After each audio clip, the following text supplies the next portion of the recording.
if it takes you longer than 5 minutes to respond to a lead, 80% less chance of converting. Ensuring that you are responding to every single lead, that alone is going to open you up to more opportunities.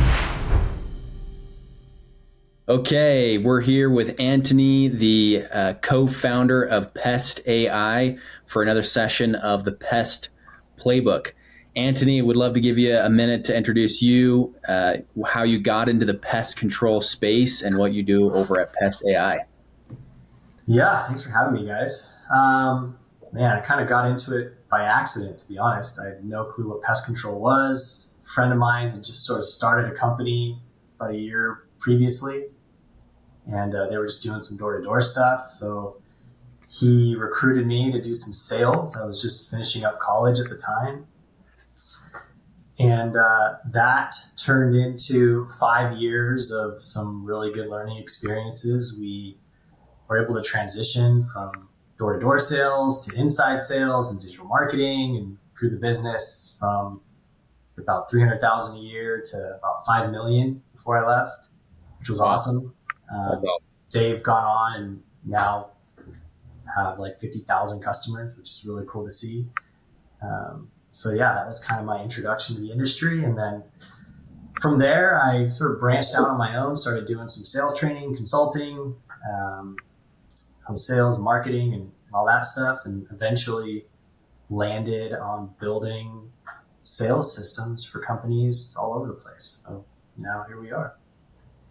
Very cool. So tell me a little bit more when you say sales systems, because it sounds like you've got experience pounding the pavement with like direct sales, and then now with Pest AI, I imagine that's more on the inbound automated side of sales, right? Not less on the actual training for direct sales. I did door-to-door personally for about a year or so. It just wasn't for me. I mean, I did fine at it. I just didn't like it. Yeah. So the transition to inside sales was pretty natural. I came from more of an inside sales background in my previous experience with T-Mobile. And so I just said, hey, let's make the phone ring and I'll sell that way. And over that time, and then over a few years after, I really started to develop the systems and processes that helped me sell better as far as inbound. And then, along came automation, AI, and that just took it to a whole nother level. And so over the years, I basically just built out this system of lead management, follow-up automation, different things, and started talking to more and more companies and realized, there's lots of marketing out there. People can make the phone ring, but they don't have a system to effectively sell those calls or those website submissions or wherever they're getting their leads from, that, they have a bunch of holes in a bucket, which is leaking, right? Mm-hmm. And so I kind of saw a gap there and wanted to start to help companies implement these systems and processes that I had found to be successful. And so we started with a couple companies that I was, friends with, and they really had good success with it, and just expanded over the years to more and more companies. And now I think we're in 42 states, companies all over the place, and it's been really cool to help implement these systems for them and watch them grow from it. That's awesome. I mean, it sounds like you clearly identified a big problem, and it's not just like what pest control companies deal with. Like everybody has this problem, right? But you niched down, which I think is smart. So when you said you kind of started to see the leaks, what are some of the big leaks that pest control companies are losing out on? Yeah, I mean, that the first top-down surface level is just the fact that we have so many leads coming from so many different places, right? Some things come into an email, some things come into Yelp or Google LSA or Angi or Thumbtack. And so the sales reps are having to log into all these different places and, keep track of everything. And so the first piece was, getting everything connected into one system, right? That way all your leads are in one place. And then from there, the next gap was follow-up, especially in the summertime. If you're a company that's growing at any kind of pace, summer is crazy, right? You're just trying to answer the phone, much less follow up with the guy that wasn't sure from yesterday, right? And so, hiring enough staff to answer the calls and then them being overloaded was a huge pain point. And so I realized if I could expand my reps to be able to do more, I had less of an issue there. And so that's where automation really came in.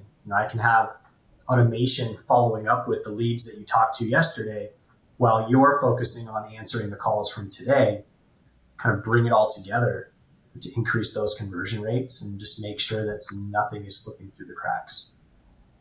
Got it. Okay. What size of company really is a good fit for this? Because I imagine maybe there's at some level, if you're a solo operator, I mean, would you recommend getting a system in place, or is there some size that this is overkill? Yeah. I mean, I used to say we're better for larger companies, companies in the $2 to $5 million and above. But now with all the different options and services that we offer, we're finding that even smaller companies, solo operators, are getting a ton of value out of our systems because, now we have things like voice AI that can help you answer calls, or texting AI that can help you stay responsive. So, you have these smaller 1, 2, 3 truck operations that just getting blown out by these corporations that have these huge sales forces who can respond really quickly to leads, right? They might not be able to respond within 5 minutes. And so you can give them that advantage, bring them up to the same playing field. So, now we have companies with us, like I said, that are, 1, 2 trucks. And we have companies that are top 25 on the top 100 list. So it's like, it used to be this small little group of people, and it's just expanded now to pretty much anything in the industry, which has been awesome. Wow, that's great. That's great. And so, so regardless of how big your pest control company is, I like that the concentration is first, we need to make sure that all your leads are in one place. Kind of the next step then is making sure that there are specific AI tools in place so that you can, follow up with the old leads and, field the day of leads. One question that I have that I've seen, and how do you help manage the quality? Because I always hear all the time that there's, obviously much higher quality intent leads, and then there's just absolute garbage leads. How do you sort those out? Is there anything that you've seen in the space that helps to generate far more? Because I think any space is going to have the lower quality opportunities, lower quality leads. Sure. Have you experienced anything in terms of being able to generate more higher quality opportunities, and how do you filter those out? Yeah, I mean, a great way to do that obviously is with AI, because AI is really good at qualifying leads. Everyone thinks they just want AI to sell for them, which is cool. And people do that obviously. And we do that a lot. But one of my favorite things with AI is actually lead qualification. So you can have the AI initiate that conversation, qualify the lead, and then determine what to do with it from there. Get it over to a salesperson, continue with the sales process. That's a big part of it. And then I think, some of it also comes, into play when you're talking about outbound campaigns, right? Lead quality on outbound campaigns makes it sometimes really difficult. If you have this huge, large list and you're blasting out thousands of text messages to people, right? And you're just getting all these people responding back yes, interested. No, I'm not. Yes, I am. No, I'm not. Yes, I am. No, I'm not. And now you're having to go through all of these responses one by one because you just did a single blast.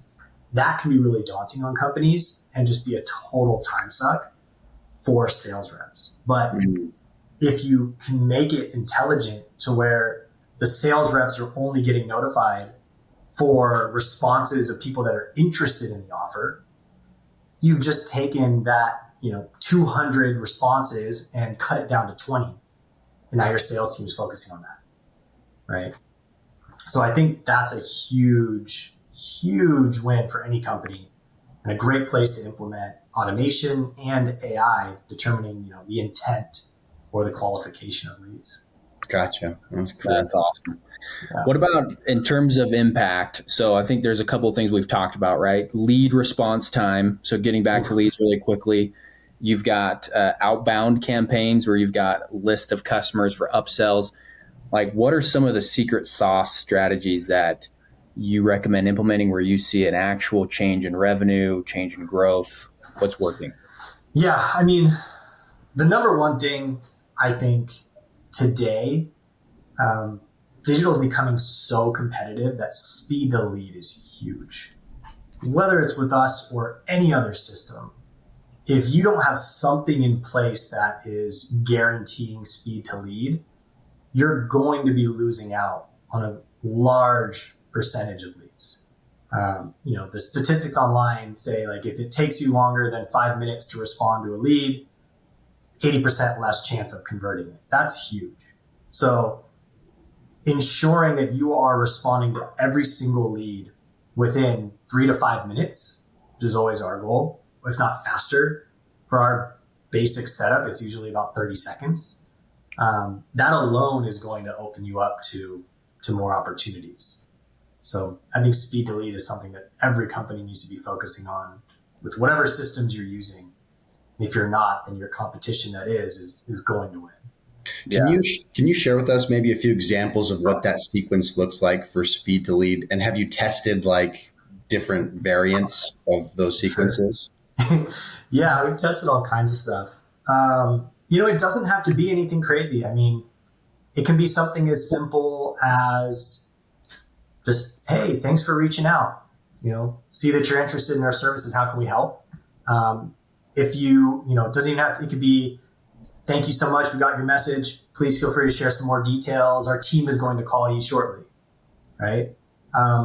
Or it can be the extreme side of what we build, where it's an AI reaching out and literally starting the conversation right there. And, like I said, you can then take it just to a qualification stage or continue the conversation on all the way through sales if you want. Interesting. Because, I feel like people are getting used to, I recently been through this for this home project that we're doing for patio extension. And when you're trying to get quotes to do some concrete and things like that. So I went through that process of, submitting several different lead forms and starting to field quotes from these different companies. And for me, it was just like, all I want to know is like, price and timeline. And I didn't know if there was anything that like you've seen in this space, in this sequence, that just kind of cuts to like exactly what people want. Is there a way to do that? I mean, and I guess like you said, some people maybe respond to the different ones, but I was wondering, like, is there the golden sequence that you think converts better than just kind of your standard responses? Yeah, I think one, you got to be super conversational.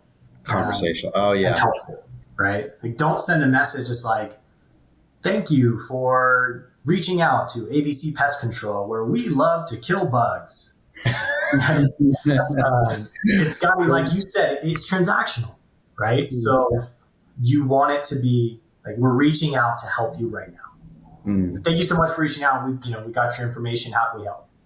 Right? Tell me a little bit about what's going on. We try to always like ask a question that they can immediately answer and then move forward with the conversation, right? It's not like it used to be with like the email autoresponders where it's like, we've got your email. We'll be in touch. Yeah. And you're like, what am I supposed to do with this? I just want the information, right? So to your point, we always want to reach out with a message that starts the conversation right there and gets it going and moving forward immediately, rather than feeling like they're waiting for something. Or have to, wait for somebody to reach out with a follow-up message or something like that. It's like, hey, you can respond to this right now, and we're going to start this.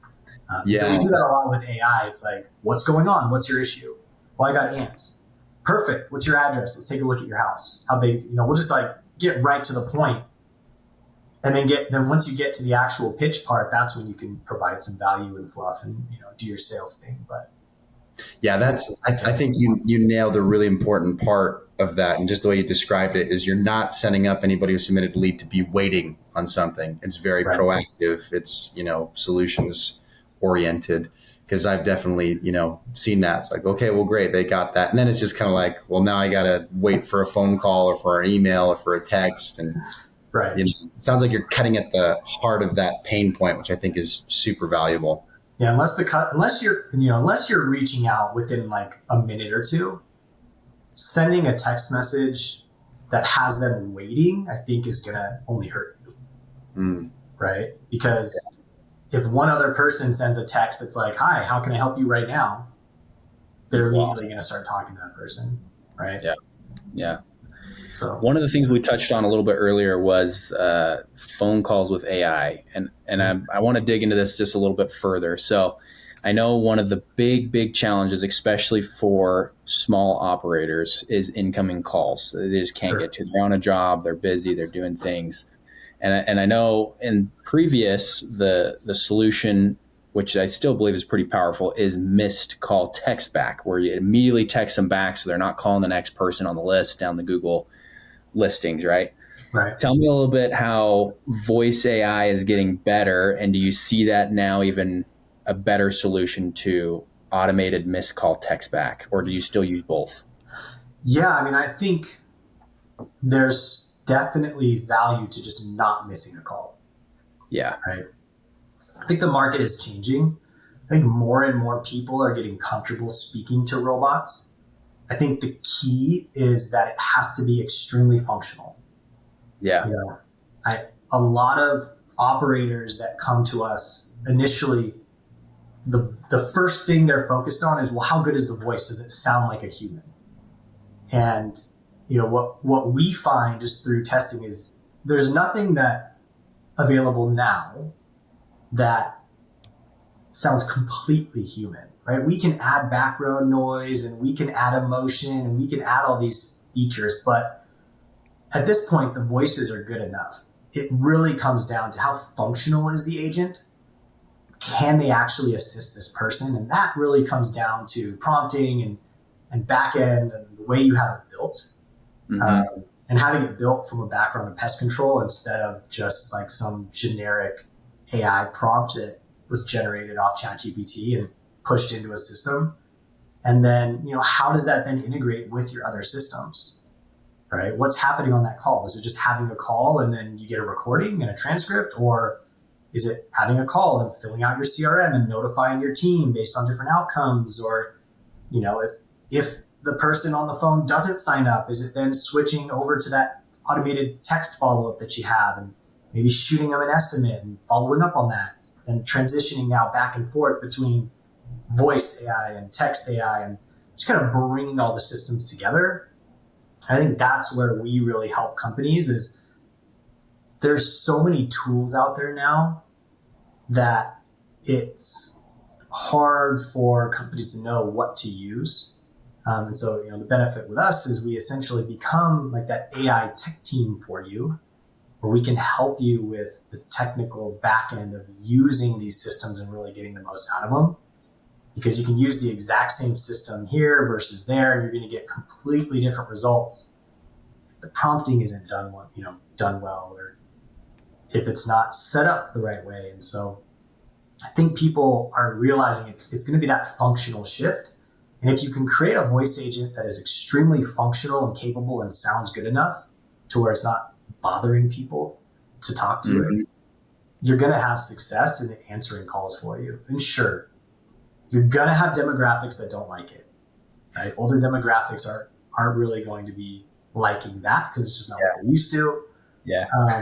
So building handoffs and transfer abilities and things for them in case they get frustrated. Yeah. But the homeowners market is shifting. It's getting younger. So as the years progress and the technology is only getting better, I think it's just become even more of a tool that should be utilized to get people what they want quickly. Like Ben said, all right, and we're in that age demographic. I don't care if I talk to a human or not. I just want to know how much is it going to be? When can I get it done? Mm-hmm. Right. So as long as I get that information. Yeah. So are you seeing these voice calls go all the way to like a closed deal, or is it still primarily qualification across the board, or are they actually making sales? Oh yeah. We build agents that's complete, like they'll do everything. They'll sell. Amazing. Yeah. Amazing. I mean, I had a client recently who we were just messaging back and forth. He was super stressed out. He lost his office admin and like 2 technicians in the same week.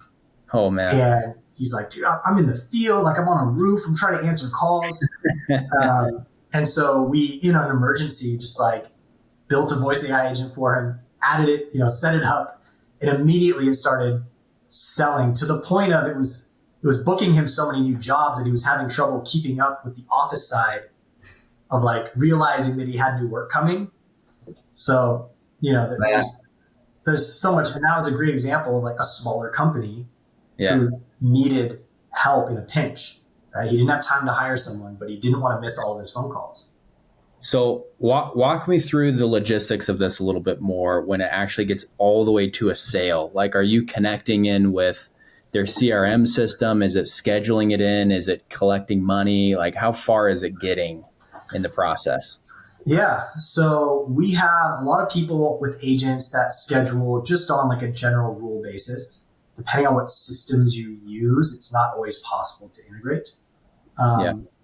So that could be something as simple as like, hey, it's allowed to book Monday through Friday, morning appointment or afternoon appointment, 8 to 12, 12 to 4 kind of thing, right? Mm-hmm. Similar to like a call center might use. Yeah. And so that works really well. We also have a lot of people who prefer it to hand off to a human agent, and so we'll do that too. And so it really depends on the company. And then we also have systems that like field routes that have a great API where we could actually have the agent look at routes and book directly onto a route. So really just depends on their tech stack at that point and the structure of the company. Payments can be a little tricky if you have a system where, we could send like a Stripe link or a pay portal link or something like that, depending on how you're billing people. You're not going to want AI like collecting payment information necessarily over the phone, just for PCI compliance issues there. But, texting them a link they can pay through, that's absolutely doable.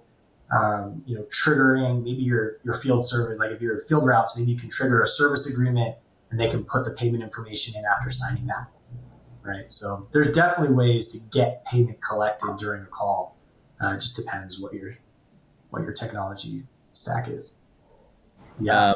So another kind of tactical question for you. So if I'm a pest control company, I've been running ads or generating lots of leads for my Google business profile, and I've got a huge list of dead leads, right? Leads that never fully engaged. Is there anything you've seen that's been effective at re-engaging leads and actually driving revenue from that? Yeah, database reactivation campaigns are huge. A huge missed opportunity for a lot of companies who haven't been aggregating their data over the years. Mm-hmm. Companies that are just have massive databases now that they can reach out to. Obviously, you want to be respectful of all of the compliance and the legal changes that are happening right now in the text marketing world. Shout out to Texas for making some big changes there. So everybody watch out if you're in Texas. But as long as you're compliant, your websites are compliant, you're collecting this data the right way, and outbound database reactivation campaigns are just a huge opportunity to generate sales. We see it all the time, even if it's just like a lead that went dead 30 days ago. Yeah. You send them an automated follow-up 30 days later, and we see responses of, oh, thank you so much for following up. My kid got sick and I totally forgot, but we still need to do that. Yeah.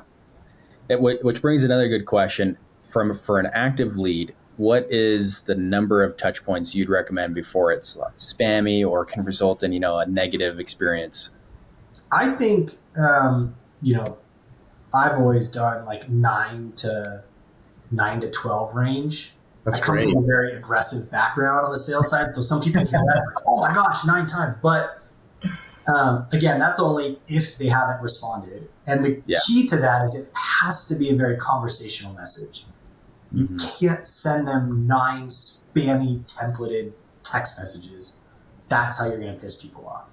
Yeah. But if you're sending them nice, conversational, helpful follow-up to them contacting you, sure, some people might get irritated that you're following up, but for the most part, it's clear that you're just trying to be helpful, and they don't necessarily know that it's an automated message, depending, when you write it well. So I don't see that many complaints from our process there, at least. Okay. And are you doing a mix of text and email usually? You could do email if you want. Honestly, email is somewhat dying at this point. Everyone gets so many emails. That's true. Then it's kind of, obviously it's starting to be the same with text, right? But Yeah. as I go through my email, I'm just read, spam. It's harder and harder to land in an inbox. And so texting visibility, as far as like getting in the front of their eyes and them seeing that, is obviously going to be higher. Yeah. I had a quick question about the sequence that is delivering these texts and emails, because I like what you said. It needs to be conversational. It needs to be personable. It needs to be problem solving. How dynamic are the messages going out? For example, if an inbound lead says, I've got ants, and then they never respond again, like, do the follow-up text and email, is it dynamic problem solving for like ant solutions, or is it still pretty standard type follow-ups? No, that's a really good question. We do both. Like, we'll do like canned templated automated messages, right? And obviously we still write them to be very conversational. We'll use custom values to input different information. So that works. But if you're using AI, you can absolutely have it adapting to the specific context of the lead. So we do that a lot with, like, we have a system that you can use to auto respond to Yelp leads, for example, built in. And we will take all of the information received from the Yelp lead and then have AI crafting the response to that. That's cool. Based on that context, like you just said. So when it's reaching out, it's not just saying, hey, thank you so much for reaching out. We guarantee all our work. Want a free quote? It's saying, hey, Ben, so sorry to hear that you're having ant issues at the home. We can absolutely take care of that. We offer interior, exterior treatments, and it's all guaranteed.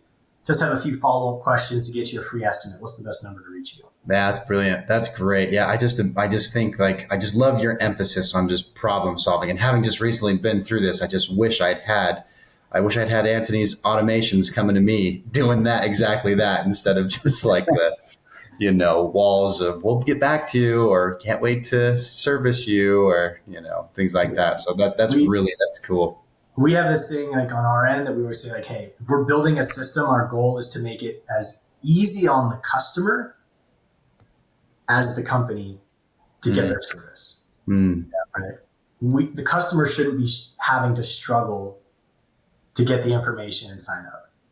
Yes. Let's make it easy on them. Let's make it easy on the company, and it's a win-win across the board. You bet. I mean, if you can enhance the customer experience right at the beginning of their journey, that just equates to the longevity of the customer. I think in terms of being able to earn a 5-star review, all of that just ties together so nicely. Obviously, AI, I always love saying this, AI is as bad as it's ever going to be right now. I mean, it's just getting better and faster.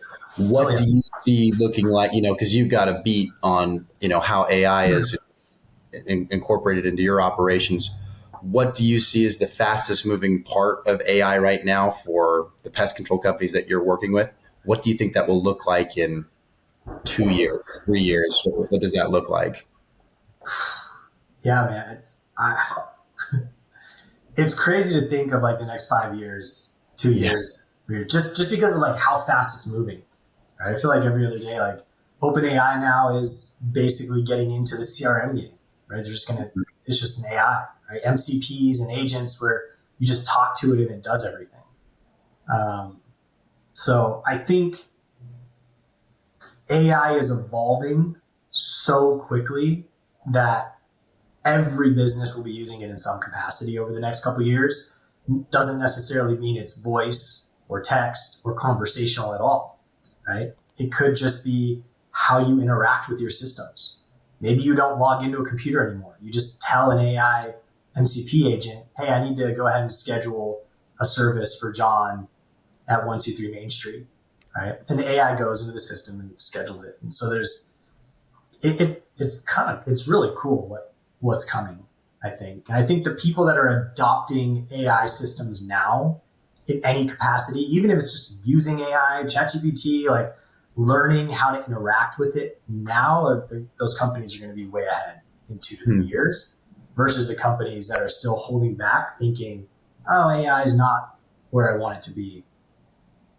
there's just so much you can do with it. You just want to make sure you're using it in an efficient, effective way so that it's not like sucking time out of your business. It's actually giving back. Right. Yeah. And like I said, that's why I love the angle that you've taken with Pest AI. Like you're just full on embracing all of the different components on it. And so you'll definitely have like the best beat on, how companies should be trying to use that, which I'm glad we're getting a sneak peek into today.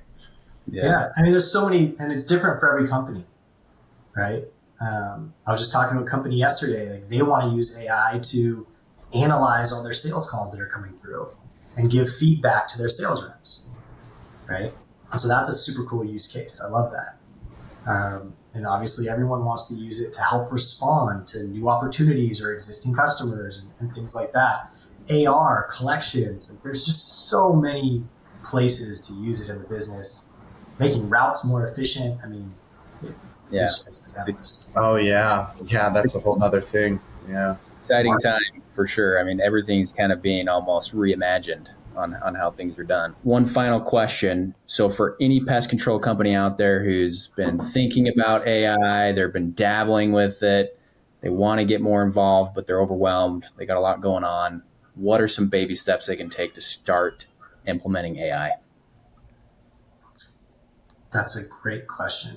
Book a call with Antony. Yeah, book a call with us. No, seriously. But yeah, I'm happy to talk to anybody. It doesn't even have to be our system. We support and help people with all kinds of AI systems as part of our agency model. So yeah, if you're just trying to figure out how to use AI or what to do with AI, definitely feel free to reach out, find me on Facebook or go to our website, book a call. I mean, happy to be just a resource to anybody. But really just start kind of looking at your business and figuring out like where are the gaps. Do you need help responding? Cool. Maybe some kind of conversational AI or voice AI, texting AI is a good fit, good place to start. Are you trying to figure out how to make your business more efficient or come up with a new marketing plan for 2026? Jump on ChatGPT and put in some of your numbers and look at what it spits out, right? Yeah.